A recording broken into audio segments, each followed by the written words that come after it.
Yeah. I was so annoyed. So you brought some UFO Big Squeeze, but I brought Friday night on the way up to the rally. Yep. I stopped at Market Basket and bought some. Um, what is it? Grapefruit Sculpin.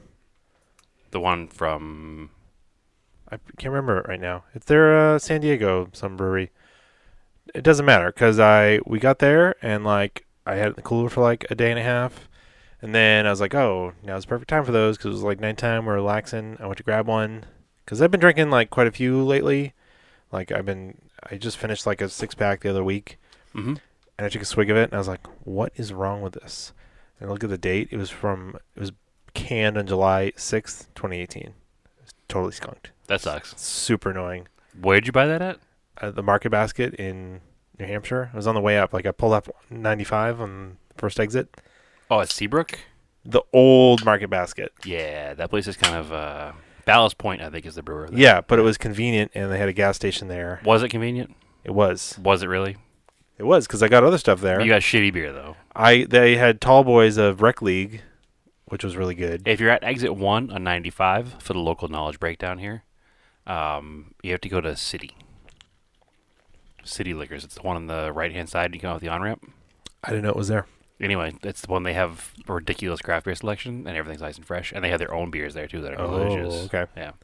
Well, I was trying to do one-stop shopping, so I can get gas in the truck and get stuff for food, and then just head right up to Sunday River. Shitty beer. See, you should have come and not hung out with the rally team. You should have come out and hung out with the spectating team, because we had listener of the show, Steve Booten, works for Shebin Brewing, Yeah. and he brought us copious amounts of delicious double New England style IPAs.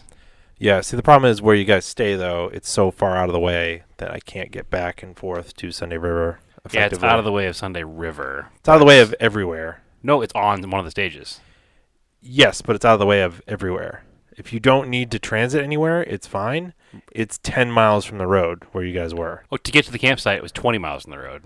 Yeah. Yeah, on dirt at 10 miles an hour. That part is annoying, but it is one of the actual stage roads we were camped on. So for us, it was fine because on Saturday, we didn't even have to move. We just walked to the end of the driveway and cheered on rally cars. I don't know what this 10 miles an hour you're talking about, but you can. The road to get out there was so rough. I was using my father's Silverado, Yeah. and I was doing 10 miles an hour. Oh, I guess. It We're- was We bad. were in a rental Jeep, so So you didn't care. no. Yeah. I can report. I only right seated it, but a JY Jeep, the new ones. Not a JY. They're all Y's the first letter. Usually. YJ? No, wait. It doesn't matter. TJ, YJ. No, YJ is the 80s Wrangler. It doesn't matter. TJ is the one after that. JH? No, it's a JY. JY. Maybe JY is the new one. JH is the last one. It's the brand new one. JK was the last one. JK. JY is the new one. JY. Dumb names. It doesn't matter. They're better looking than the last one. But they're still worse looking than a real Jeep. They're fine. It had really good power. It was just a rental spec one, so it had non-off-road tires. Was it even four-wheel drive? Oh, it was full drive. Okay. Some of the rental ones still come two-wheel drive. No, At it was least the full last drive. gen. But you really need something with ground clearance to clear those roads. It's not. Yeah. And it was funny. I ended up talking to one of the spectators. He was kind of talking to me. He's like, "Oh, I remember years ago, this thing with 00, 000 trucks." He's like, it used to be X rally cars would do that. And I was like, yeah, well, yeah. all the guys that did that are now older, and they'd rather sit in the comfort of a big air conditioned truck, and they can still haul ass down the stage in it because giant trucks are really good now. Yeah. And handle really well. Yeah, a couple of sweet vehicles. One of them's that V8 Lexus SUV with the big ARB bumpers and stuff on it. He hauls ass down stage and looks like he's just not even moving in the car. Yeah. He just floats over everything. Yeah. So anyway, this is episode 150 of Auto Off Topic. Oh yeah, welcome to episode 150 of Auto Off Topic. Trying a little different. So yeah, and then I can confirm that YJ or JY, whatever the hell it is, the new Wrangler, going up that road 26 through Grafton Notch. Mm-hmm. It is. It's quite. It handles surprisingly well. over those roads. Those roads are super fun in a car. You can really haul on those. And then, but yeah, so that's what we did this weekend. We were up there at the rally. I went up Thursday night. I did too. And then I met up with the Spaghetti Iron Oxide Racing. They had a house and for the crew and everything. So they set up for their service and stuff. And the rally doesn't start officially till like 10:30 with Parc Exposé on Friday. Mm-hmm. And then the first stage is Concord Pond. And the second stage is Concord Pond. Oh, just to be fully pedantic, Yeah. JL is the new Jeep. Okay. I knew it was some other thing. I knew it wasn't a YJ because that's a cool Jeep. That's a Wrangler, like a first-gen Wrangler. It's like whatever. Anyway, sorry. Go on. So they did the so Concord Pond, of course, is one of the coolest stages in America. It's like 4 or 5 miles long, and it's got some rollers. There's a couple small jumps. There's one big jump with a big kicker. That's where everybody camps out and watches. Yep. You can pretty easily spectate there. It's definitely worth it to do it at least once because seeing a car jump through the air like over 100 feet is pretty crazy. Yeah, I agree. Concord Pond is worth it once. It becomes hard when you're trying to see more stages because of its location. But I don't like the way they set up Friday, and I know why they do it, and they've done it differently. They used to do it a different way in the past. Concord Pond would be the last stage. yeah, that's an unfortunate. And it makes more bad sense. people ruined it. It makes more sense if Concord Pond was the last stage because it's closer to Sunday River and the service. South Arm Icicle Brook is really annoying, and I almost don't even want to go to those stages anymore because they're way out in the middle of nowhere, and something always happens, and they take forever to get done. But that's part of the reason that we camp where we do, so we're closer to those stages. Yeah, and they're not, to me, they're not very good to spectate. They're kind of boring, and especially for shooting, there's not much to shoot on them. Yeah, we have a couple good spots we have picked out there, but So it's different if you're spectating, if you're not taking pictures. Watching the cars rip by at 100 miles an hour in a straight line yeah, is really, really cool, but it does not make for good pictures. no, At all. they're a little stoic. The pictures. Yeah, they're super, super boring. So in that essence, there's a lot of long open straights on it, and it's like super rough, so I don't really love that stage. A ton of people had offs. Mm-hmm. Well, I a think couple big offs. they started with like 80 cars, right? Almost Or 80 close to it, cars. and It's they like finished 74. with like 36. No, 51. Oh, was it that much? Okay, I heard a much lower number. Well, 74 to 51 is still a massive amount of cars. It's to a lose. massive drop off, but I thought it was even bigger than that. I was told that the roads, in some people's opinion, were smoother than usual. To me, they seemed exactly the same as every year. didn't notice They're any rough difference. as hell. I guess they were like marginally smoother. I don't know. I don't know. They always seem super rough, and they break cars. And if you can just make it through the rally, you've won basically. There's a number of people that nobody got hurt. Luckily, but a number of people had massive offs, and a couple cars were written off. Oh, really? Yeah. What cars are written off? I didn't even see that yet. Wicked Nasty Motorsports. It's a GC Coupe, the Okay. orange and black one. Oh, yeah. That thing is wadded up hard.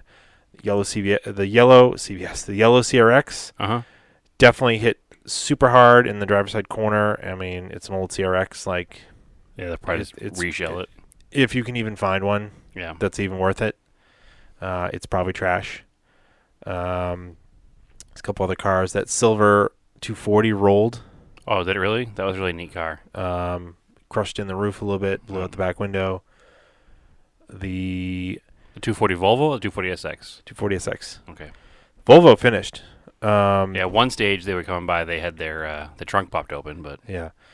The BMW, the black 318 with the super loud exhaust. that was an M3 actually. It wasn't an M3? 18. Or whatever it was. E36 M3. That was Aaron Brown and Brian Silvestro from Okay. like Jalopnik Road and Track type Okay. people. That car was fast actually. They hit something and ripped the rear suspension out of it on Sturvant, and it got dragged out. There was literally like like at one point I was on Sturvant and there was like like Sweet pulled 4 cars out. Mm-hmm. So huge attrition as usual. But Well, I noticed a couple of cars that didn't. I wouldn't see. I didn't see them in day one, and all of a sudden they appeared in day two. So I figured they must have had issues early in day one, and didn't make it to the stages we were at, and we saw them in day two because they got stuff fixed. So yeah, I saw the Apogee car like once, that Turbo 318, the red one. he broke right in front of us. Yeah. So he was going through the chicane. He didn't even do the first 2 stages. He showed up in that stage. I saw him go by and then never again. Yeah, he went through the chicane and he went to shift back into first gear, and the transmission exploded. That's basically what happened. It just wouldn't go back into gear, so he just sat off the stage for the entire 2 runs. Oh, so you guys were near the chicane? We were right at the chicane. Yeah, Yes, that's boring. it's a good spot actually.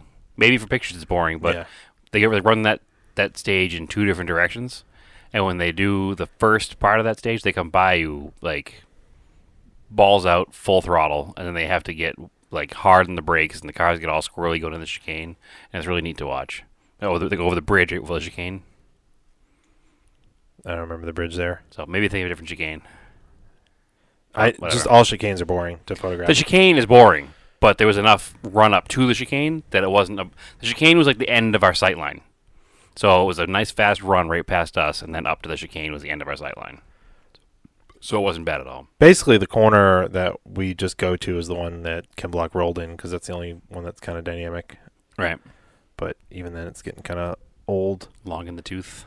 Yeah. And then, Well, 20 years of spectating the same rally. yeah. And the rally's not very scenic either. That's other kind of a pain. Well, it's a New England forest. It's just lines and lines of trees. Yeah, there's no. They just needed some stage with some sort of like vista to it. Yeah. That would be super cool. Well, you take the bridge. You took bridge shots again this year, which is always a cool spot. Yeah, but that's getting blown up too. Like everybody, I took a bunch the year before, Mhm. and like everybody was like into it, and then like me and a couple other guys, and so now that's like super popular. And then the culvert after the jump, I had a couple cool pictures there, and literally I walked down there after doing the jump, and there was like 1 million people standing there now. Oh, really? So it's like blown up, like done. And that was where on Concord Pond the first day, this totally drunk lady was like the most entertaining thing. So that's why Concord Pond is no longer in the evening. Yes, because there'd be 100 of people like Yeah. her. So for those who are unfamiliar with the New England Forest Rally and Concord Pond, it's probably one of the most iconic American rally stages right now. It's just a super popular stage, super spectator-friendly stage, but it's on a residential road. So what was happening was the people who lived there would invite all of their friends over early in the morning to hang out and have a big barbecue, and then everybody would just get tanked during the day. And by the time that stage was run, the stage used to be run at dusk. So it'd start with daylight and end in almost dark.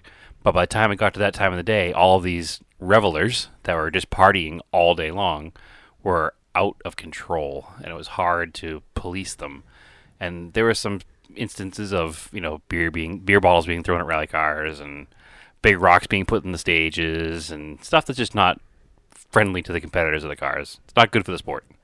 Yeah, so now, They do it early now. I mean, there's some rallies now, like STPR, you're not even allowed to drink at the rally. Oh, really? If they Because catch people you- suck. Yeah, if they catch you drinking, they'll kick you out. That's annoying. Yep. Because I enjoy hanging out in the woods, having a few beers. Not to the level of damaging things, but Mm-hmm. some people just can't handle it. Let's see. Yeah, that stuff is really cool. So, like, the fast guys, Higgins, amazingly fast. Always. Solberg, very 17 fast. years old. Yeah. Super fast, but no, obviously he's been doing it since he was old enough to reach Yeah. the steering wheel. What the hell is his name? Irish guy. McKenna. McKenna in the Ford. Yep, very fast. Lagerman in the They were Pro Drive car. 3 blue and yellow traditional livery Subarus, Yeah. which was neat The only correct one, in my opinion, was Lagerman's car. because it was an old The actual race two, car. yeah, the two new Subarus. I think the new livery on the cars is super ugly. It's really. I never saw gross. one sitting still, so I didn't get to really look at it closely. But It's just a throwback to the original one Okay. on Lagerman's car, but it just doesn't. It doesn't work on those cars to me. Mhm. I like their original white, gray, blue livery and the white, gray, pink livery because you could actually tell who was who. Right. The blue car, it's Higgins. The red car, it's either Pastrana or whoever else was driving for them. Right. It was super easy to tell. And now it's just two blue Subarus. You're like, I don't know who that was that went by. Well, if it went by first this weekend, it was. Well, you had to go by the number. Yeah. Because Solberg has beat him before. So. Yep. But I know Lageman actually, I believe, came in third. So. Oh, did he really? Yep. I think my car of the rally, though, was Duplessis A86. Yes. Because that thing, he drives real fast, and it sounds real good, and it was just smooth all day. So he started a little further back, and every stage he was moving up. Eventually, he was like in fourth overall. It was like he was like fifth or sixth overall actually when he came through. Still, that's crazy. And I'm so bad with the names, but the Escort, the rear-wheel drive Escort with the V6 Burke. Yep. This is why we don't do specifically rally recap. Yeah. You can go to. I'll give a shout out to Open Paddock podcast if you want to get real specific about rally. I think it's Seamus, right? Seamus Burke. No, it's his son. Oh, okay. I I don't know what happened to them Joseph because they Burke. didn't finish either. They cracked their oil pan Okay. on a rock, which is pretty common. Yep. That'll end your day. So, I mean, that car was really fast, and I think he was having a really good battle with Duplessis. So, but Duplessis, I mean, he caught up. That car is all momentum because it's not really that fast of a car. Yep. And, I mean, he was hauling. We also got to remember that's his home rally, too. Like, he knows those roads. Like, He doesn't even need the pace notes. Yeah. Like I said, the rally tall tale that I've heard is that there was 1 year where he was running Concord Pond and his co-driver lost their place in the notes, and he started just calling the notes back to them to tell them where they were. Oh, really? Yeah, I can see that. That's a rally tall tale I was told. It might be true because, like I said, he it literally sounds lives true. there. So, And then of course, former guest Dan Downey, yes, first in open two-wheel drive. congratulations to him because that's a big. He was very fast. That's a big get right there. That's amazing. He's Dirty Downey Racing. Mm-hmm. Look him up on the Instagram. But it was there was a lot of cool stuff there. The SA RX-7. Yeah, I only saw that car once all weekend on one pass. Saw it twice. I have a video of it. I'll show you afterwards. It was super, super good sounding. Yeah, because I hadn't seen it all weekend. I didn't know it was there. And I heard it coming through the woods, and I was like, that sounds like a rotary. Yeah. And then there was an Audi Quattro, a UR Quattro. Yep. Like an ex-SCCA car from back in the day. So that car actually competed at Pikes Peak in '86? As far as I understand, yeah. Yeah, that's cool. Or 87. Well, it's funny. I saw it coming through, and I was like, I've never seen that car before. And I was like, it must be a period build, though, because nobody would take like a fresh, not race car Quattro coupe now because it's worth so much money and turn into a race car. That car is probably still worth a ton of money. No, it is. But what I was saying is somebody wouldn't take a street spec car now and create it into a race car. But No. it was a race car back in the day. I could see still using it today. Yeah. I've seen a tribute car done, but I haven't seen a rally car. Yep. That was really neat. Yeah, that car, I was told, too, it was from out west, had been in a warehouse since 2010, and then recently went through and brought back up to spec so they could run it. Yeah, it was And super awesome. They were running it pretty hard. Yeah, they ran it pretty hard. Not super hard, but hard enough. Solid mid-pack. Then, of course, Iron Oxide Racing, Spaghetti Golf. Yes. Uh, Finished again. They finished again. 2 times, 2 finishes. That's right. That's pretty solid. Not the fastest, but Hey, it doesn't matter because you finished. There's so much attrition in this rally. slow and steady wins the race. Yeah, that's the other thing. So the stages are really rough. The heat was insane. Yeah, and the humidity was like 75% too. So it's like a super. I mean, the northern stages weren't as bad. It was definitely a lot cooler up in the mountains. Mhm. But you're like, that's part of just the endurance of the event. Like people, I think if you were racing like wheel to wheel and you came in last, people are like, yeah, whatever.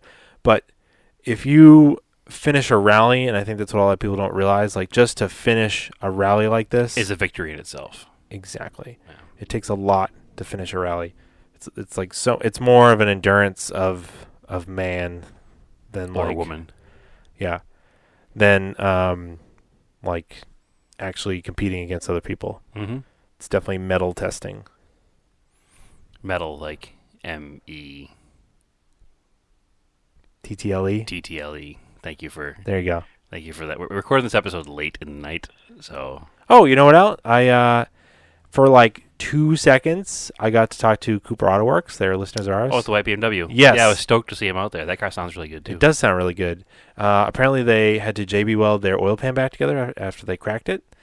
Yep. And it had a massive oil leak and was just consuming oil about a quart every 25 miles, I was told. That's a lot of oil. Yeah, so they Well, it doesn't look like it's consuming oil if it's got a crack. It's actually just leaking oil. yeah, so they pulled over at the end of the very last stage, and I said hi to them, and they were popping the hood because they were filling it back up with oil to get back to Sunday River. Yep. And I was like, all right, it's really cool to meet you guys. Good luck. Yeah. I Glad understand why you can't stay in chat right now. Have a good day. Yeah, Yeah, so it's Cooper Autoworks. Cooper Autoworks. That's yeah. their Instagram page too, Yep. I think. Yeah, go give them a follow. They're pretty Yep. cool. They came all the way out from Ohio, I believe. Yeah, long haul. Yep, there's quite a few teams that came from far away, and then all the local teams. There was an XR4 Ti too that made me kind of happy. Yep.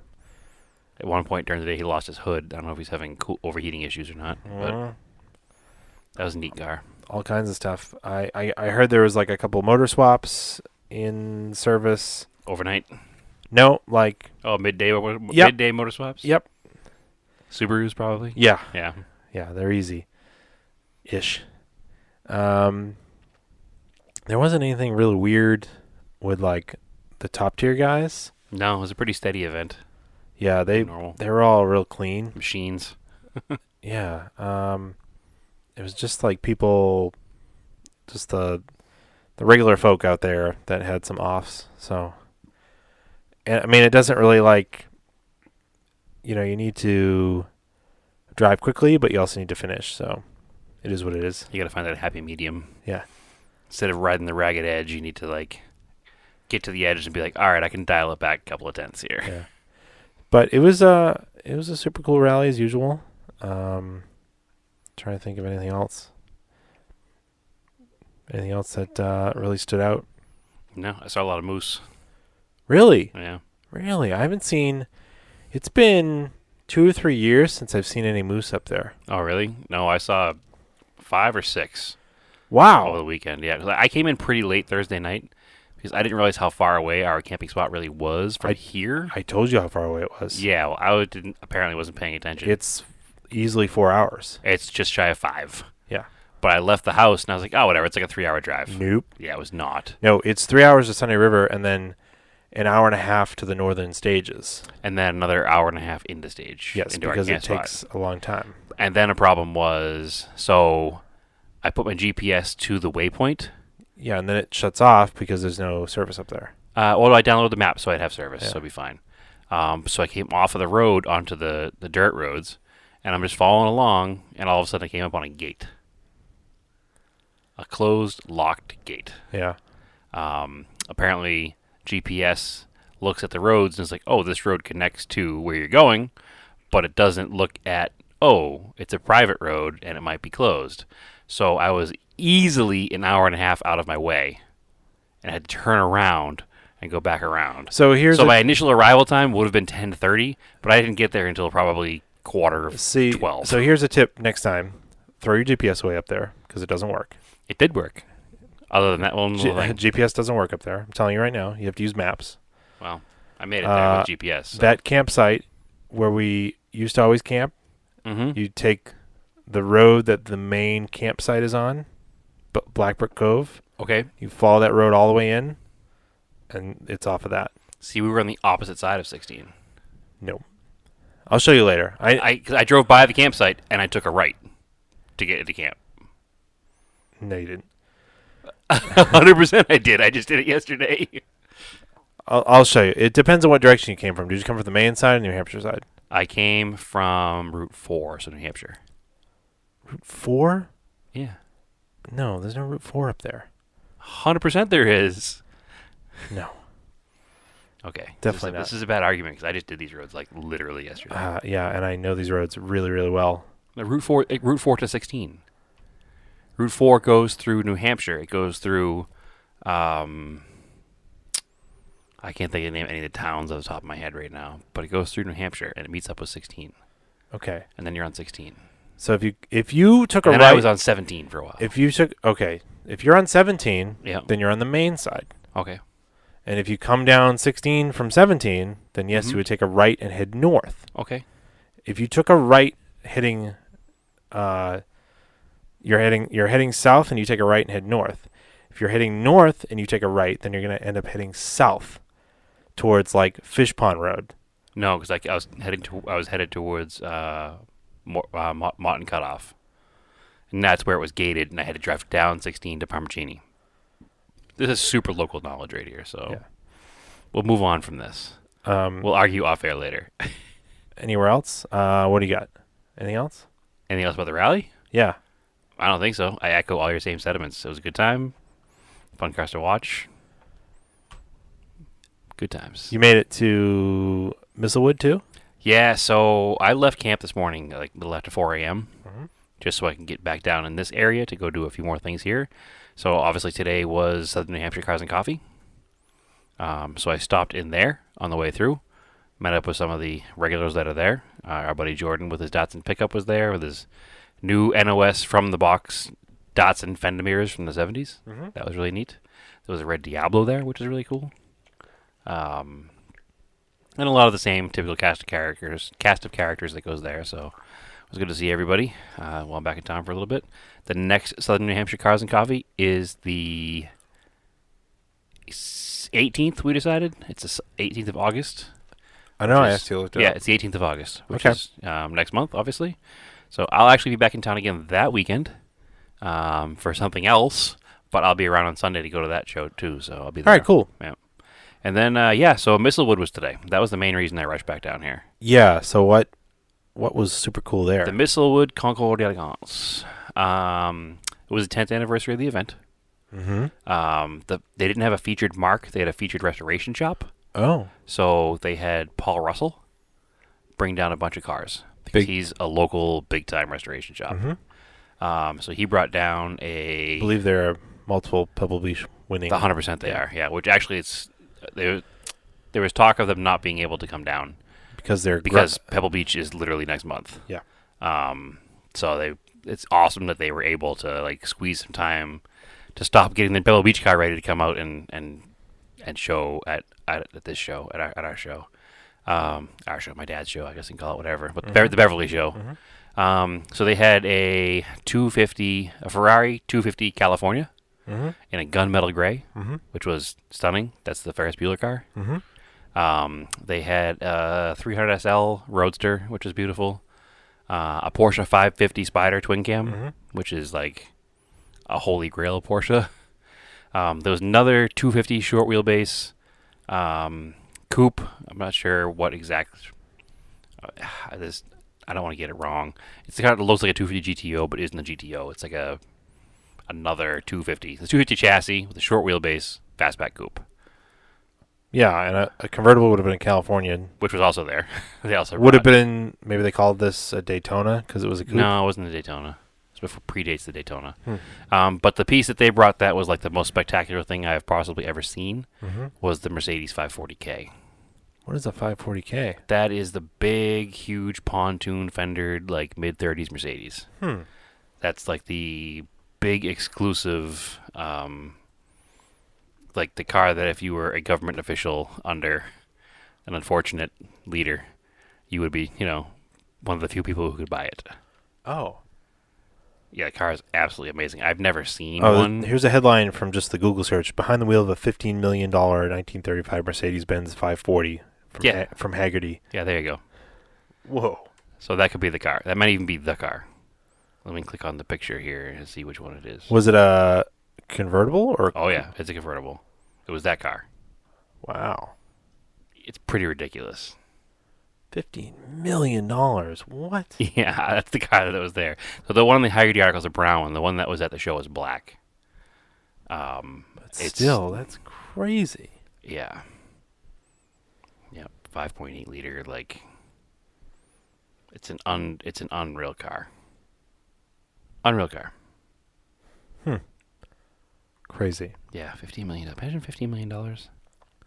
Is So it a that car $15 was- million driving experience? So that was a 5.4 liter, 180 horsepower in 1935.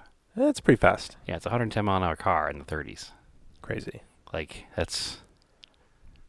I mean, it's nuts, absolutely nuts. Yeah, so one sold in 9.9 million in 16, and then 15 million is a little later on. But anyway, if you do Mercedes 540K and then you type Paul Russell right after it, that's the car that comes up.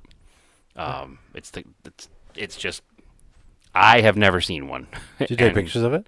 I have a bunch of pictures of it. Yeah, You should I'll be post them doing. to Instagram. I will. I did one Instagram post already, which is kind of an overview of the Paul Russell collection. And I'll be doing another one. I'll be doing a few features of a couple different cars as time goes on. I forgot my camera, unfortunately, but I did have at least my phone to at least get that's some unsurprising. pictures. Yeah, well, I was running around. I can't remember the last time you've remembered your camera. I remember to bring it here from Arizona, so I'm doing something right. What was the? Do you remember what the Best in Show was?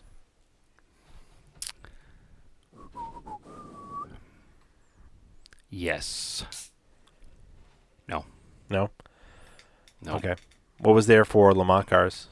There was the 1926 Le Mans winner was there. That's cool. That's a French car. I'm gonna have to look it up, unfortunately, because the name is something super obscure. Something super obscure and weird. Super obscure. It's the name of the driver who built the car. Is it like one of those like weird aero specials? Like No, it's from Streamliner? 26, so it predates the Streamliners. It's a big pontoon vented car. Huh. It's a Like a Le Creuset speed motor. It is car. French, so you're not too far off. A Lorraine Dietrich. Okay. Yes. A 1926 Lorraine Dietrich. And the guy still participates in racing events with the car. He's the guy who owns it now. Yeah, not the original. Not the original owner, no. No, not Lorraine Dietrich, the guy who built the car and raced it to victory in 1926. No, he sends it overseas and does like Goodwood with it. He's done the Festival of Speed. He's done the Goodwood Hill Climb.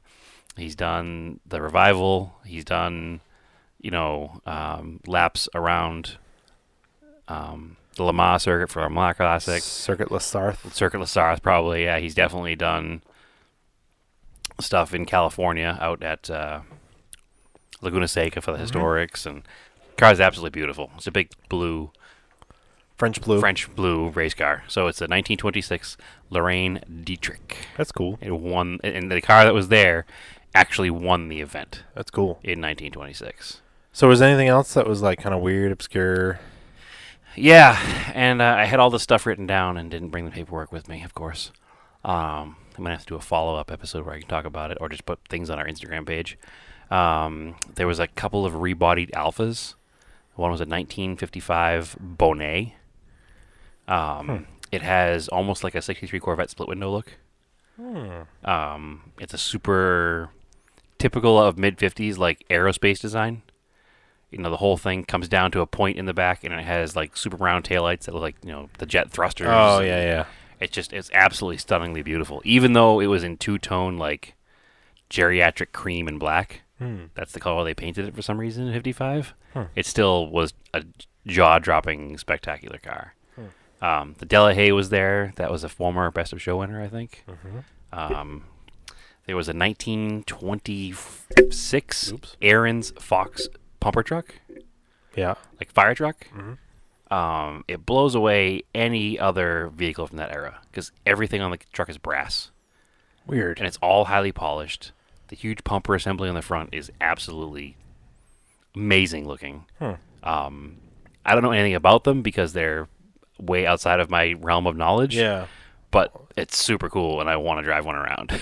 It's a massive vehicle as well, like absolutely massive. There was another race car. It was a Renault, a 1906 Renault. It was a race car. There was a specific name for it, but being a race car, it's hard to remember the names of these stupid things. Renault. Yeah. It's gone. But I had a cool video of them trying to crank start that to drive it across the awards banquet. That's cool. There was a genuine 2.7 RS Carrera Mm-hmm. that took first place in the Sports and GT 1960 to 72 category or whatever. I don't know if I've ever actually seen a real RS, like a rare RS, a 2.7 RS. Yeah. I mean, it's really cool car. And it sounds absolutely ridiculous. Mm-hmm. Yeah, there's some other cool. My particular favorite car of the show was a bizarre one. It was a Beyond OEM spec restored 1961 Chrysler New Yorker station wagon. Hmm. It was like the height of crazy Chrysler design. Had the canted headlights, big fins, like chrome everywhere, stainless steel everywhere, gold emblems. Yeah. Was it like a letter car? No, it wasn't a letter car because they never did a wagon letter car.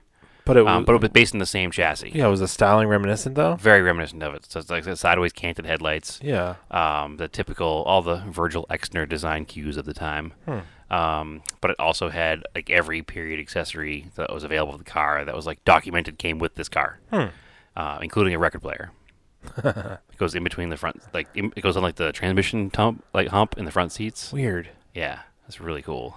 It's weird that.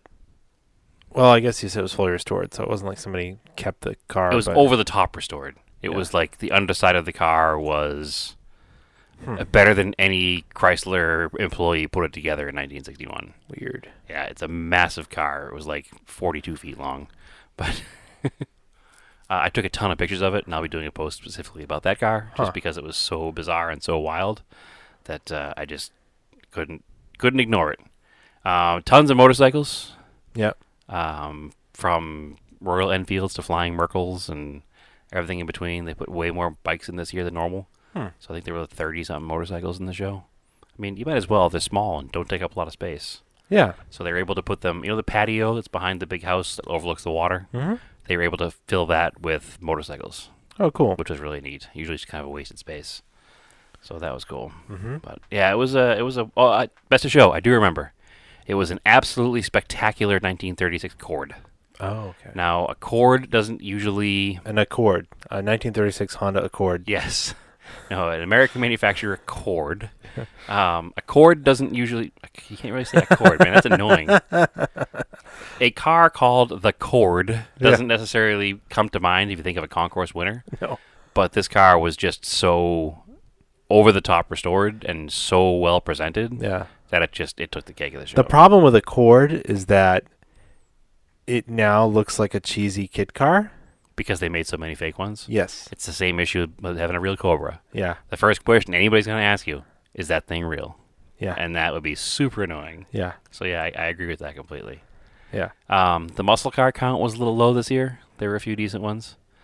The Survivor Award, which is one of my favorite awards, it goes to an unrestored car every year, went to a 69 Corvette that you would have sworn was restored last week. Really? Yeah. I mean, it was... Again, to overuse the word spectacular, it was spectacular. But I'm not a big fan of third-gen Corvettes. I do like the early ones a little bit better with the chrome bumpers like this one had.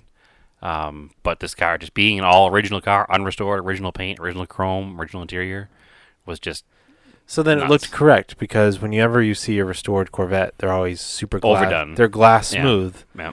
And when you see an actual original one, you're like, oh, these were kind of crappy. These were kind of shit boxes, yeah. Like- GM build quality actually wasn't very good in 1971. Well, it was like a really bad fiberglass boat. Yeah. And Yeah. like, No, I'd say it was a good fiberglass boat. yeah. But a good fiberglass boat it still would be a bad sheet metal car. Yeah, exactly. 'Cause So, inherently in fiberglass, it's all wavy, right? So Yep. it takes so people restore these things and they smooth they them spent out. hours and hours and hours block sanding them, whereas the factory built them, there was like, paint it, put it together, Yeah. send it down the river. Weird. So it was really cool to see because, again, the Survivor class is probably my favorite class just because you get to see the car the way it was intended to be seen when it was made brand new. Mm-hmm. So you know that everything on that car is exactly as you would have seen it. Every time you see a restored car, you're like, man, I love the way the car sits, but it could be lowered. Or I love the way the Yeah. door shut lines are on that car, but they could have spent more time doing it than GM did back in the day. I know, right? So the car's not perfect, but it's perfect. Basically, is what you have to say about that. Mm-hmm. Couple other neat cars there. There's a couple of Maserati 2800 Superleggera Yep. Coupe race car from 1955. There was an Oscar race car, 1955 Oscar, that I actually saw in Arizona not that long ago. It ran the Copper State 1000. Oh, was that the one you had pictures of? Yep, it ran the Copper State 1000. And I noticed at the Copper State that it had Mass plates on it. And I was like, oh, that's interesting. I should try to find the owner and invite them to the concourse if they ever bring it back to Mass. And I sent a picture of it to my dad. I was like, oh, check this thing out. It's got Mass plates. And my father was like, oh, hold on a second. And he went into his archives and looked up the pictures that they had sent him in their entry form for the concourse. And they had the same plates on it. So it was the same car. He was already entered in the Mass concourse when I saw it in Phoenix. So that was cool. But yeah, it was a good day as usual. I mean, it was 98 degrees and 72% humidity, so it was a bit uncomfortable. But it was a good time. It's always a good time. So I guess we can throw this in project car updates. We have some project car updates. I have some too. Well, we've been... So the car, the Spaghetti Golf ran pretty well all weekend. Yep. Still having weird electrical problems that we have to figure out. Specifically with the fuel pump. Yes. So my dad's going to come help us look at it again because it seems it's just super, super weird. It doesn't make any sense. No. So it's that big voltage drop when you crank it over and then not enough power to power the relay. To click the relay to turn the fuel pump Yeah, on. but then we did something to correct that for the rally, and it should have worked every single time and then decided to not work a couple times. Random but not times. all the time. Yeah. So I was driving home. I'm like thinking, well, maybe the relays that came with it are just these super cheap Chinese relays, and maybe one is bad, or the vibration and the heat got to it, Yep. and it's just acting strange, or because I had the car running when they were putting on the trailer today, and I was like, I just got to check this just so I don't go crazy. And I had the voltmeter, and there wasn't a huge voltage drop to the fuse panel while the car was running. Okay. So it was like, okay, all this stuff works normally. Why doesn't it work? Because sometimes the car could sit forever and it would start right up, and then other times it would not start and it would only sit for a little. It's super weird. So it seems like the fuel pump is not always priming when you shot the car. Seems to be the problem. A fuel pump doesn't always prime every single time. on a No, but when OBD2? the car's been sitting for a while is what Yeah. generally is the problem. So I've narrowed it down. We're going to have to check those relays, or I'm thinking that the coolant temp switch is not reading correctly, or coolant temp sensor.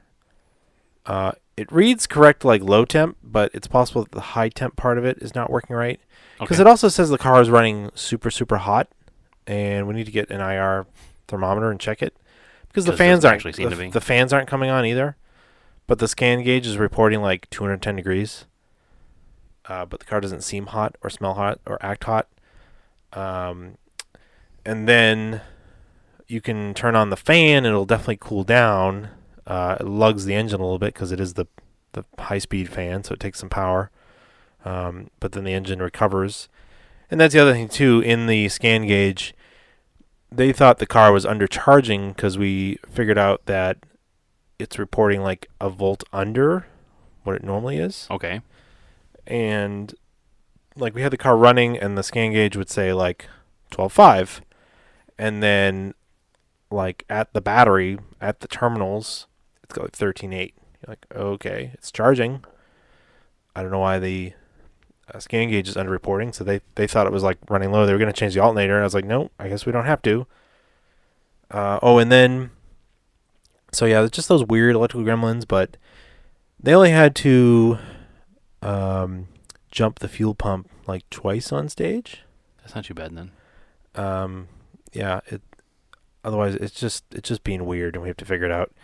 Then there was the Mark III rack, his power steering, and they left a Mark II steering column in there, so it doesn't seem like they actually meshed very well. Yeah, they said the steering was a little wonky all weekend long. Yeah, it was coming loose. Which made them a little uncomfortable on stage, I think. And then the alignment is a little weird because the rear beam is bent, so they chewed up a couple of the front tires. Yeah, the car definitely crab walks visibly on stage. Oh, yes. Yeah. So I think the front, I was watching it, driving it behind it as it was going to the trailer, because we had to drive it from the house to the trailer. Mm-hmm. The rear beam is definitely shifted to the passenger side. Passenger side for sure. And then I think even though Jordan aligned the wheels pretty straight because the rear of the car is tracking towards the passenger side. You're Turning you're towards the driver's compensating side. with Yeah. it, and it chewed up the outside edge of those tires. Yeah. It's kind of a bummer. On But dirt. oh, there's a lot of tarmac Transit stage, yeah. too. They'll wear in eventually. It's not that big a deal, but it's kind of a bummer. But the car finished what it is is. what's important. Yeah. Anything else? What do you got? Yeah, I have some project car updates because I have the Eclipse that we're getting ready to drive across country. Unfortunately, due to some personal issues with my grandmother's health, we will not be making the trip across country this week to Radwood, which is super unfortunate. Mm-hmm. But I still got the car ready to go on the trip. So I bought the car knowing it needed axles. Yeah. So we swapped in a couple of new axles right before the weekend away. Yep. Nothing real to report. It went nice and smooth, actually. Yeah. Thanks to Andrew's axle swapping skills. Mm-hmm. There is a rattle in the back of the car. Oh, my dad's double hammer thing. What is that? I couldn't get the axle in on the driver's side. And I was Oh, hitting that's it, right, too. I forgot about that. And I never thought to do this. He took the dead blow and put it over the end of the axle, and then he Yep. took A real hammer. a 5-pound sledge and hit Yeah, the dead you blow hit the dead blow to make into the axle. Yeah. So you weren't actually hitting the axle with a sledgehammer and damaging it. You were transferring the energy through the lighter dead blow, Yeah. and it worked like on 2 swings. Yeah. So that was kind of a neat trick to learn. Yeah. That's why it's fun to have your dad around doing these things sometimes because he has these like old school mechanic tricks that we just haven't learned yet. Yeah. So that was really neat. There's a rattle in the back of the car. Oh, yeah, this was that crazy rattle. Yeah, and I'm going to suss this out with you right now. I thought the back of the car was falling off. So it turns out there was one caliper that was just missing a bolt. Okay. So that's the majority of the rattle. Yeah. Bolted the caliper back in, still making noise. Yeah. Made sure all the bolts are tight. All the bolts are tight.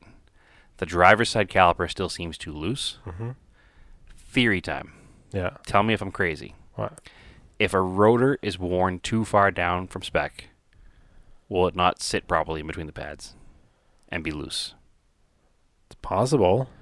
Because I mean, the pad should come out to take up that space. well, unless the piston only comes out far enough and it's not enough left, because the rotor on the to a point. the rotor on the passenger side Yeah. feels really, really, really thin Yeah. and like physically thin in the back of the car, and I can take it, and I can shake it Huh. when you're off the brake. When you're on the brake, it's clamped enough to make the noise go away. So the noise is continuous click, click, click, click, click, click, click, and then rattle like crazy over bumps Wait a minute. until you push the brake it a little bit, and the noise goes away. You can move the rotor? Yeah, when you're off the brake. There's There's no set screw in it. No, the wheel should hold the rotor to the hub with the lug nuts. Okay, let me rephrase how I'm saying this. Yeah. The rotor is moving inside the caliper, so the caliper's probably actually moving, not the rotor. Yeah. Yeah. Sorry, that's what I meant. But the caliper is not. So, okay, let me rephrase this. So I don't sound crazy. Yeah. When the wheel's off the car, I can shake the rotor in the caliper, Well, yeah, that'll happen. but it's a lot when you're off the brake. Yeah, but that'll happen because When the wheel's back on the car, I can move the caliper around a little bit and shake it into the rotor. on the slide pins, it's not. But it's loose on the slide pins. It's not like a slide pin should just be a nice, like, tight slide in and out. This is like I can take it and move it in 5 like directions. up and down. Up and down, left and right, in and out.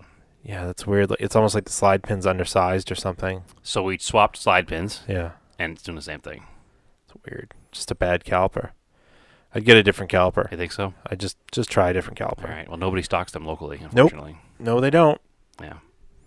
But it seems, like I said, we're unfortunately not going to California this week. So maybe I'll just get some calipers, and that'll be a project later this week. Yeah, So that's a pretty simple fix. it is pretty easy to do. Yeah. Might as well just buy 2 new rear calipers. They're like $50 a piece. And while you're doing that, just flush all the fluid out, the whole system. Yeah. It'll take But that's an extra hour. that seems to be the rattle, because if you click the e-brake up 2 or 3 clicks, or you just ride the brake pedal a little bit, It just tightens it up. 100% the rattle goes away. Weird. Nothing. It sounds like the car is like a brand new car. Huh. So, but yeah, at first we thought the pin was either worn or maybe it was an aftermarket hardware kit. So we put pins in from the other calipers that were in the Mhm. in the backyard, which miraculously came right out. Hmm. Those calipers look like they've been sitting in the bottom of the Atlantic Ocean They were basically sitting in a bucket, and then rainwater filled it up. Yeah, but the rubber seals were still good. Hmm. So the slide pins were still loose inside that disastrous, nasty, rusty chunk of metal. But I went through the whole rest of the bottom of the car, and I just hit everything with my fist. And anything that rattled and shook is either now got a band clamp around it, or has been tightened up, or something stuffed up in between to make it not rattle anymore. So they can't be any more rattles. It's the only rattle left. Weird. Yep, and everything else about the car is like top notch. The car is actually in the body shop right now. I just went and looked at it. The bodywork is done and it's in primer. Cool. So the big dent is gone. You gonna paint it?